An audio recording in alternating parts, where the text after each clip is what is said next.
Deepavali special ஹெல்த்தியான அவல் அல்வா. கொஞ்சம் கூட நெய் எண்ணெய் சேர்க்காம ஹெல்த்தியா வெறும் 3 பொருளை வச்சு ஈஸியா பண்ணிடலாம். நல்லா கோகனட் ஃப்ளேவர்ல சாப்பிட சாப்பிட ஆசையை தோண்டக்கூடிய அளவுக்கு டேஸ்ட் சூப்பரா இருக்கும். மிக்ஸி ஜார்ல 1/2 கப் கெட்டி அவல் சேர்த்து அரைச்சிக்கலாம். உங்ககிட்ட நைஸ் அவல் இருக்கு அப்படின்னா அந்த அவல்ல கூட அல்வா செய்யலாம். மாவு கொஞ்சம் நரநரப்பா தான் இருக்கும். அரைச்ச மாவை வேற பாத்திரத்துக்கு மாத்திடலாம். 1/2 மூடி தேங்காய் எடுத்திருக்கேன். 1/2 கப் தண்ணி சேர்த்து தேங்காய் பால் எடுத்துக்கலாம். 1/2 கப் அவலுக்கு 1/2 கப் தேங்காய் பால் கரெக்டான அளவு. தேங்காய் பால் சேர்த்து நல்லா கலந்துட்டு 10 நிமிஷம் அப்படியே விட்டுட்டீங்கன்னா அவல் நல்லா தேங்காய் பால்ல ஊறிடும். உங்ககிட்ட எந்த அவல் இருக்கோ அந்த அவல்ல நீங்க இந்த ஸ்வீட்டை ட்ரை பண்ணுங்க. பாருங்க, அவல் நல்லா தேங்காய் பால்ல ஊறிடுச்சு. 3/4 கப் சர்க்கரை கரெக்டான அளவு. இன்னும் நல்லா ஸ்வீட்னஸா வேணும்னு நினைச்சீங்கன்னா 1 கப் எடுத்துக்கோங்க. 3/4 கப் சர்க்கரைக்கு 1/2 கப்க்கு கம்மியா தண்ணி சேர்த்து சர்க்கரை நல்லா கரைஞ்சதும் வேற பாத்திரத்துல வடிகட்டிக்கலாம்.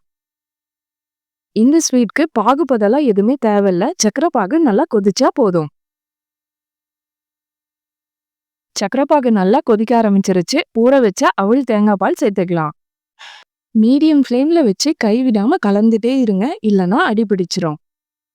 இந்த ஸ்வீட் செய்யும் போது நெய்யோ எண்ணெயோ எதுவுமே சேர்க்க வேணாம். தேங்காய் எண்ணெயோட ஃப்ளேவரே சூப்பரா இருக்கும். லைட்டா அப்படியே கொதிக்க ஆரம்பிக்குது. கைவிடாம கலந்துட்டே இருங்க, அப்பதான் அடி பிடிக்காம இருக்கும். ஒரு 5 நிமிஷத்துலயே இந்த அளவுக்கு கெட்டியாயிடுச்சு. ஸ்டெப் பை ஸ்டெப் டீட்டெயிலா சொல்லியிருக்கேன். வீடியோ ஸ்கிப் பண்ணாம பாருங்க.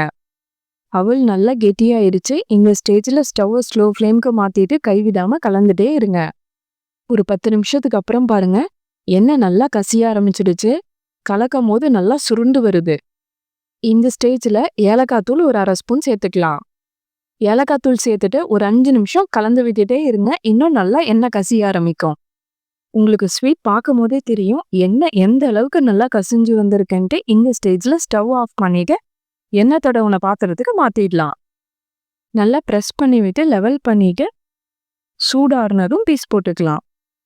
இப்போ 1 ஹவருக்கு மேலேயே ஆயிடுச்சு. நல்லா சூடாறிடுச்சு. இப்போ பீஸ் போட்டுடலாம். ஹெல்த்தியான அல்வா குழந்தைங்கள்ல இருந்து பெரியவங்க வரைக்கும் எல்லாருமே தாராளமா சாப்பிடலாம். பீஸ் போடும் போது எவ்வளோ அழகா வருது பாருங்க. நல்லா சாஃப்டா சூப்பரா இருக்கும் சாப்பிட்றதுக்கு. இந்த தீபாவளிக்கு ஹெல்த்தியான அவல் அல்வா ட்ரை பண்ணிட்டு எப்படி இருந்துச்சுன்னு கமெண்ட் பண்ணுங்க. உங்களுக்கு இந்த ரெசிபி பிடிச்சிருந்தா நம்ம சேனலை சப்ஸ்கிரைப் பண்ணிட்டு கூடவே பெல் ஐக்கானையும் ப்ரெஸ் பண்ணிடுங்க. தேங்க்ஸ் ஃபார் வாட்சிங்.